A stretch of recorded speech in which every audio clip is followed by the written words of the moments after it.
Makelele te, kelele, kelele. Kelele, kelele, makelele te, kelele, kelele. Bango wana bazuya. Abomba mbongo na siali. Peace la famille, bonsoir, c'est encore moi ici, Monanka, pour ceux qui me suivent sur Instagram et mes réseaux sociaux et Babatunde pour les personnes qui me connaissent en réalité dans la vraie vie.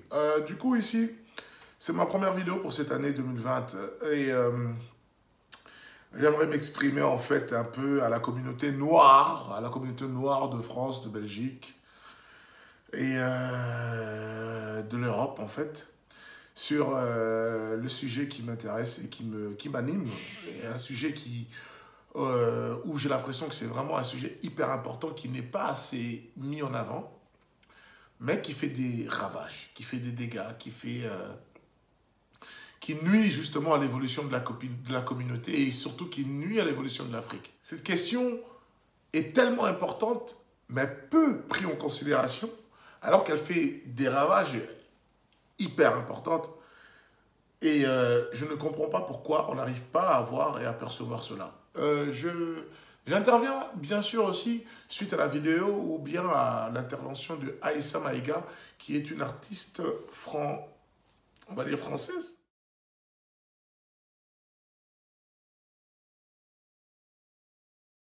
Africaine de France selon moi, mais française noire selon les Noirs de France et les Noirs, les Congo-Belges, les Noirs de la Belgique.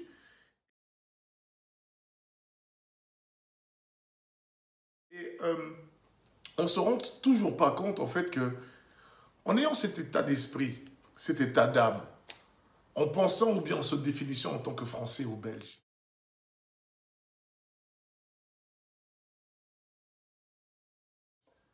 tout en étant Congolais, Malien, Tchadien, Africain, tout court, on ne se rend pas compte que cela ne peut pas être quelque chose qui pourrait faire en sorte de pouvoir être un support pour l'Afrique, de pouvoir être une personne qui va engendrer ou bien éduquer des enfants qui pourront être dans 5 ans, 10 ans, 15 ou 20 ans, des personnes qui vont soutenir l'Afrique.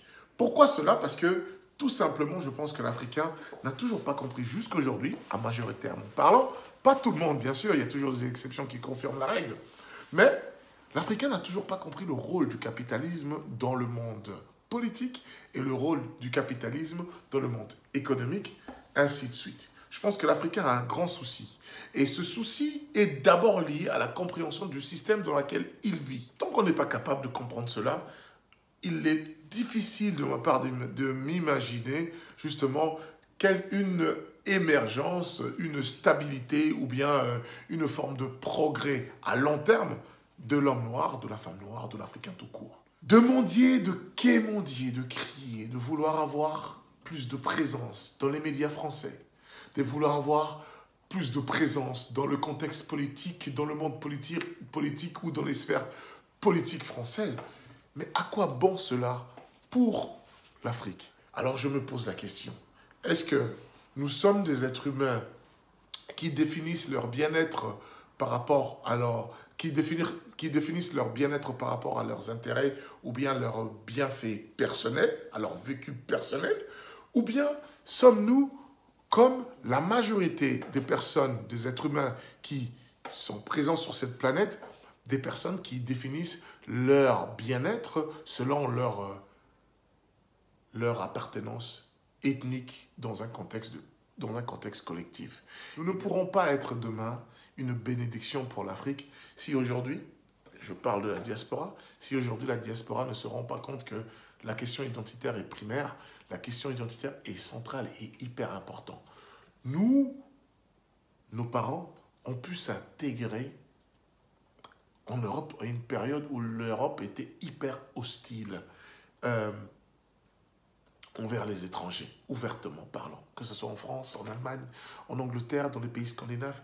Je ne veux pas m'imaginer une seule fois devoir m'intégrer et me battre dans une société européenne il y a 20 ans, 25 ans, 30 ans d'ici. Mais aujourd'hui, vous avez des Africains, parce qu'ils ont 15 ans, 10 ans, 20 ans, 25 ans de vécu en Europe, se dire que, voilà, ce sont des Français, ce sont des Belges, ce sont des Black British, ce sont des Irlandais, etc., etc.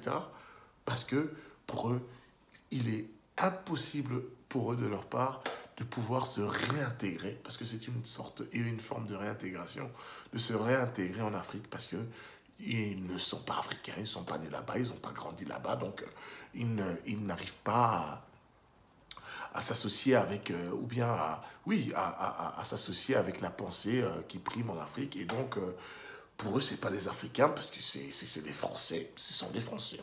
Je suis français, je suis né en France, donc je suis français. J'ai un passeport français, je suis français. Alors que on ne se rend pas compte que ce n'est pas comme ça que les autres communautés ont pu justement acquérir le respect, et non pas la considération, le respect.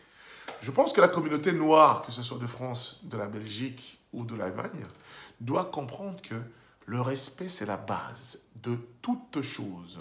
Et que tant que nous n'aurons pas compris que nous devons en fait faire en sorte de pouvoir être communautaires et être des communautés qui se développent dans tous les contextes possibles, culturellement, économiquement parlant, et surtout économiquement parlant, tant que nous ne serons pas dans cette dynamique, il n'y aura pas de respect et de considération, et il n'y aura pas non plus des organismes. Nous ne pourrons pas non plus soutenir nos pays d'origine. La diaspora soutient le Congo, le Cameroun, le Mali, etc., etc., mais toujours dans un état d'esprit et dans un contexte individuel. C'est par chacun que nous allons chez Western Union soutenir encore une société qui ne soutient pas l'Afrique, envoyer des fonds vers nos familles dans un contexte individuel pour faire en sorte que on puisse les aider, les dépanner dans leur vie quotidienne. Mais cela n'est pas forcément le soutien que, par exemple, une forte diaspora, une diaspora organisée, peut faire, ou bien peut s'engager à faire. Parce que quand on parle de diaspora engagée et quand on parle du vrai soutien de la diaspora dans les pays d'origine, je ne pense même pas à la communauté noire. Je pense à la communauté libanaise, je pense à la communauté turque, je pense à la communauté israélienne ou juive, si on peut dire ça comme ça. Je pense aux communautés arabes, je pense aux communautés albanaises. Ça, ce sont des communautés qui s'engagent justement à soutenir leur pays d'origine, mais d'une manière vraiment efficace. Pourquoi? Parce que c'est fait dans un contexte collectif et organisationnel. Je parlais avec un jeune frère ce matin où je lui disais que nous avons emmené notre incapacité, donc nos parents, nous avons emmené notre incapacité de pouvoir d'avoir le sens d'organisation ou organisationnel que nous avons ramené de l'Afrique jusqu'en Europe. Parce que même si on a fait 10 ans, 15 ans, 20 ans, 25 ans en Europe, les seuls endroits où nous présentons les aptitudes organisationnelles dans un contexte collectif sont nos temples, nos églises, nos mosques. Mais tout ce qui concerne la politique ou la politique, parce que c'est la politique qui anime les sociétés, il n'y a aucun sens d'organisation. Donc du coup, tant que nous ne serons pas capables à nous organiser dans nos communautés diasporiques, dans un contexte politique et économique, nous ne pourrions pas non plus être des personnes qui vont peser sur le soutien local ou bien sur le soutien tout simplement de nos pays d'origine. Et le système en place ou les systèmes en place des pays de l'Union européenne, parce que c'est l'endroit où nous nous trouvons, la diaspora de l'Union européenne noire, et a bien compris cela. Et c'est la raison pourquoi la France parle et propage justement l'intégration d'une manière primitive, je vais appeler ça comme ça, d'une manière féroce. Ok, c'est l'intégration d'une manière féroce. Elle est tellement féroce, l'intégration que la France attend des étrangers, qu'on ne peut même plus parler de l'intégration, on parle directement de l'assimilation. Et ils ont bien compris ça. La raison pourquoi les Allemands ont aussi justement optent aussi pour ce genre de politique d'intégration de la France. C'est la raison pourquoi les Anglais vont changer aussi ou changent leur forme de politique d'intégration, puisque c'était plutôt une forme différente dans le sens où chaque communauté avait sa place en Angleterre, pouvait vivre, même pas avec sa place, mais chaque communauté pouvait vivre selon sa culture, selon son mode de vie et sa vision des choses dans son contexte, tout en respectant les lois qui seraient justement des lois valables pour toute personne qui vit en Grande-Bretagne. Ça fonctionnait bien jusqu'à un moment, mais bon, là maintenant, même les Anglais, même les Britanniques prennent exemple à la forme d'intégration, de la politique d'intégration que les Français pratiquent. Et cela va directement, puisque nous avons des intellectuels français qui parlent clairement et ouvertement justement du forme de l'assimilation. Ça ne suffit plus d'être intégré, ils veulent l'assimilation. Alors que déjà avec leur forme d'intégration, ils arrivaient déjà à créer des Maliens, des Sénégalais, des Congolais qui intégraient l'armée française. Ils arrivaient déjà à intégrer des Sénégalais, des Africains qui intégraient les grands multinationales français qui vont sur le sol africain pour exploiter l'Afrique. Mais maintenant, cela ne suffit plus. Ils ont une politique justement d'assimilation. Waouh! On doit se poser les bonnes questions, nous, en tant qu'Africains, parce qu'on ne peut pas négliger le fait que nous avons des Africains, nous sommes des Africains, et que nous avons des Africains qui vivent dans la diaspora, et que cette diaspora africaine pourrait être une bénédiction pour l'Afrique.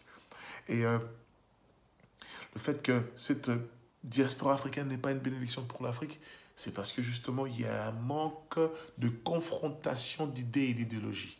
Ça veut dire qu'il n'y a pas beaucoup d'intellectuels africains qui viennent justement dans la contradiction du modèle idéologique et philosophique et du modèle d'intégration que les systèmes européens proposent justement à la diaspora noire. Parce que, tout simplement, les systèmes européens les systèmes européens dans lesquels la diaspora noire est intégrée sont des systèmes qui profitent justement et qui ont compris que la diaspora, l'immigration noire et la diaspora noire peut être une bénédiction et doit être une bénédiction pour justement rendre et stabiliser surtout le modèle économique, le modèle du capitalisme extrêmement néolibéral que eux-mêmes pratiquent, ça peut être une bénédiction et ça sera une bénédiction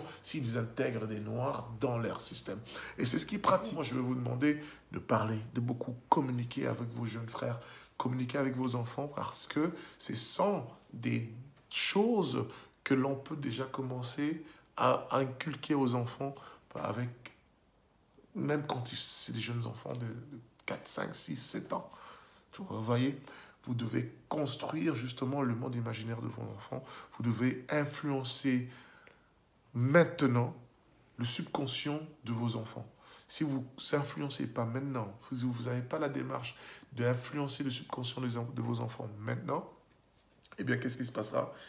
L'école du système gagnera sa place et influencera vos enfants. L'école du système n'est pas là, n'a pas été créée, n'a pas l'objectif, n'a pas la fonction de créer des Africains qui seront demain des Africains qui se battront pour les intérêts économiques, politiques, etc., de l'Afrique. L'école du système européen est là pour créer des personnes qui passent au laboratoire et quand ils finissent le laboratoire, ce sont des bons travailleurs, ce sont des bons producteurs, ce sont des bonnes personnes qui sont là pour garantir le bon fonctionnement du système capitaliste européen. J'espère que j'ai été clair, j'espère que j'ai été précis.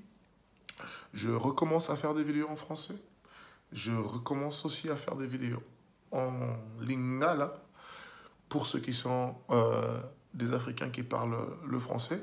J'espère que vous avez pu au moins soutirer une forme quelconque d'information qui pourrait peut-être vous être utile. Celui qui veut, il peut partager la vidéo. Et voilà quoi. Vous avez des questions, écrivez. Je réponds à toutes les questions, mais bien sûr par rapport à mon horaire et à ma cadence, à mon rythme à moi. Peace and Black Power à la communauté noire dans les sphères francophones.